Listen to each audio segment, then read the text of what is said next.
नमस्कार, किचन स्टोरीमध्ये मी प्राजक्ता तुम्हा सर्वांचं मनापासून स्वागत करते। आता श्रावण महिना म्हटलं की त्यामध्ये सण तर येतातच आणि त्यामध्येच आलेला श्रीकृष्ण जन्माष्टमी। तर त्यासाठीच लागणारा प्रसाद म्हणजेच धण्यापासून बनवलेली पंजिरी किंवा ज्याला आपण सुंठवडा असं म्हणतो। चला तर मग आपण पटकन रेसिपीला सुरुवात करूया। तर आज आपण कृष्ण जन्माष्टमीसाठी प्रसाद बनवतोय। तर तो प्रसाद म्हणजेच सुंठवडा किंवा आपण ज्याला पंजिरी असं म्हणतो। तर त्यासाठी इथे मी 50 ग्रॅम धणे घेतलेले आहे। धणे व्यवस्थित स्वच्छ करून घेतलेले आहे आणि ते आता व्यवस्थित आपल्याला भाजून घ्यायचे। तर इथे मी 50 ग्रॅम धणे घेतले। तर आता हे व्यवस्थित आपल्याला मध्यम गॅसवर भाजून घ्यायचे आहे। तर अशा प्रकारे मध्यम गॅसवर आपल्याला 3 ते 4 मिनिट हे धणे व्यवस्थित भाजून घ्यायचे। यामध्ये अजिबात तूप मी घालून घेत नाहीये, अगदी असेच आपल्याला हे भाजून घ्यायचे, ज्यामुळे याची आपण पावडर करू ती व्यवस्थित सुटसुटीत होईल, ती चिकटणार नाही। तर अशा प्रकारे आपण व्यवस्थित हे भाजून घेऊया। तर इथे 3 ते 4 मिनिट झालेले आहेत। छान असा सुगंध येतोय धण्यांचा भाजलेला आणि धण्यांचा कलरही इथे व्यवस्थित असा चेंज झालेला आहे, तुम्ही बघू शकता। तर आता हे धणे जे आहेत व्यवस्थित भाजले गेलेले आहेत, ते मी एकदा बाजूला काढून घेते। तर ह्याच पॅन मध्ये आपण मखाणे भाजून घेऊया। तर इथे 8 ते 9 मी मखाणे घेतलेले आहेत।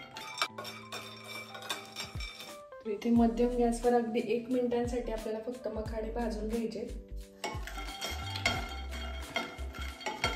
तर मखाणे सुद्धा आपल्याला व्यवस्थित असे भाजून घ्यायचे।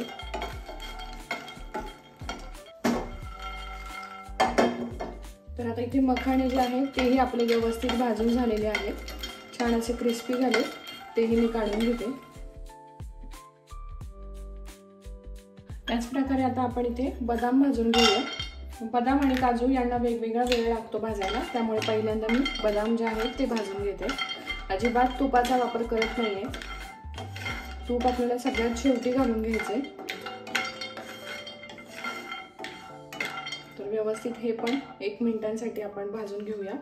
तर इथे बदाम जे आहे ते अर्धवट भाजले गेले, त्यामध्ये मी काजू ऍड करून घेते आणि काजू बदाम दोन्ही व्यवस्थित आता भाजून घेते। तर अशा प्रकारे आपले काजू आणि बदाम व्यवस्थित भाजले गेलेले आहेत, तेही मी एका भांड्यात काढून घेते। पुन्हा याच पॅन मध्ये आपण 1 चमचा बडीशोप भाजून घेतोय।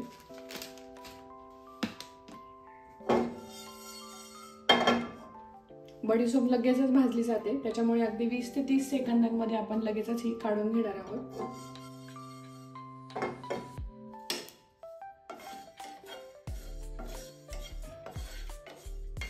छान अशी फुलून आली किंवा चटचट असा आवाज यायला लागला की लगेचच आपण ही बडीशोप काढून घेणार आहोत। तर इथे बघू शकता बडीशोपही लगेच भाजले गेलेली आहे, तर तीही मी इथे काढून घेते। त्याच पद्धतीने आपल्याला 1 चमचा खसखस देखील भाजून घ्यायची। तर खसखसही आपल्याला 20 ते 30 सेकंदामध्ये भाजून घ्यायची, लगेचच भाजली जाते। अशा पद्धतीने खसखस देखील भाजली गेली आहे, लगेचच ब्राऊन कलर होतो आणि उडायला लागते। तर अशा प्रकारे आपली खसखस देखील भाजून झाली आहे, ती पण मी काढून घेते। खूप जास्त भाजायची नाही, नाहीतर कडवटपणा खाताना आपल्याला प्रसादामध्ये लागू शकतो। आणि सगळ्यात शेवटी आपल्याला खोबरं भाजून घ्यायचंय। तर खोबरं देखील आपण 1 मिनिटांसाठी व्यवस्थित असं हे भाजून घेऊ। खोबरं मी किसून घेतलेलं आहे। या सर्व वस्तू भाजताना अजिबातही मी तुपाचा वापर केलेला नाहीये, सगळं सुकं सुकं मी व्यवस्थित असं भाजून घेतलेलं आहे। गॅसची फ्लेम लोच ठेवायची। तर इथे खोबरं देखील आपलं व्यवस्थित भाजलं गेलेलं आहे, छान असा सोनेरी रंग आलाय आणि इथे मी गॅस बंद करते। खोबरं देखील मी इथे थंड करून घेते।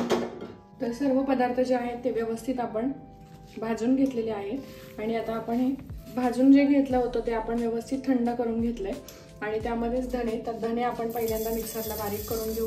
धणे बारीक करताना त्यामध्ये अगदी छोटासा मी सुंठाचा तुकडा घालून घेते आहे, इथे बघू शकता तुम्ही। तर हे थोडंसं मी ठेचून घेतलं होतं। तर अशा प्रकारे 1 सुंठाचा तुकडा घेऊन हे आपण व्यवस्थित आता बारीक करून घेऊया। तर इथे धणे जे आहेत ते व्यवस्थित बारीक झालेले आहे, इथे बघू शकता। तर त्यामध्ये आता खसखस आणि बडीशोप मी घालून घेते, तसंच यामध्ये काजू आणि बदाम देखील मी घालून घेते। आता हे खूप जास्त बारीक करायचं नाहीये। आता काजू बदाम आणि बडीशोप खसखस घालून आपण मिश्रण बारीक केलं होतं, ते खूप जास्त बारीक नाही, अशा प्रकारे आपल्याला जाड जाड थोडेसे तुकडे त्याचे राहिले पाहिजे, अशा प्रकारे आपल्याला ते बारीक करायचे। तर यानंतर यामध्ये 5 ते 6 मखाणे मी घालून घेते। त्याच प्रकारे इथे अर्धा वाटी साखर म्हणजे इथे 5 चमचे मी साखर ॲड करून घेतली आहे आणि व्यवस्थित आता बारीक करून घेऊया। तर इथे बघा व्यवस्थित असं हे मिश्रण बारीक झालेलं आहे। आता यामध्ये मी थोडंसं तूप घालून घेते, म्हणजे 2 चमचे मी इथे तूप घालून घेते, साजूक तूप।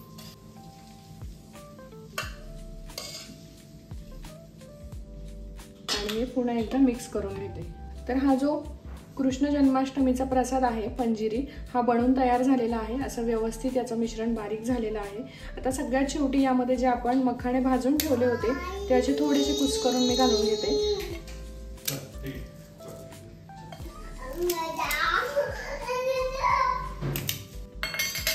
त्याचप्रमाणे एक व्यवस्थित बदाम जो थोडासा कुटून घेतला होता तो, आणि जे खोबरं आपण भाजून घेतलं होतं ते खोबऱ्याचा किस, आता हे व्यवस्थित मिक्स करून घ्यायचं। आणि आपली प्रसादासाठीची पंजिरी किंवा सुंठ वडा जो आहे तो बनवून तयार झालाय। रेसिपी अतिशय सोपी आहे, खूप पौष्टिकही आहे, लहान मुलंही आवडीने खातात।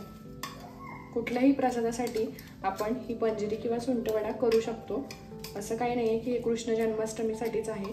तर हे तुम्ही गौरी गणपती येतात त्यासाठी वापरलं तरी देखील चालतं। आपल्याकडे जी बाळंतीण बाई असते तिला देखील हे 1 चमचा जरी दिलं तरी हे खूप जास्त पौष्टिक असतं। अशा प्रकारे हे मिक्स करून घ्यायचं।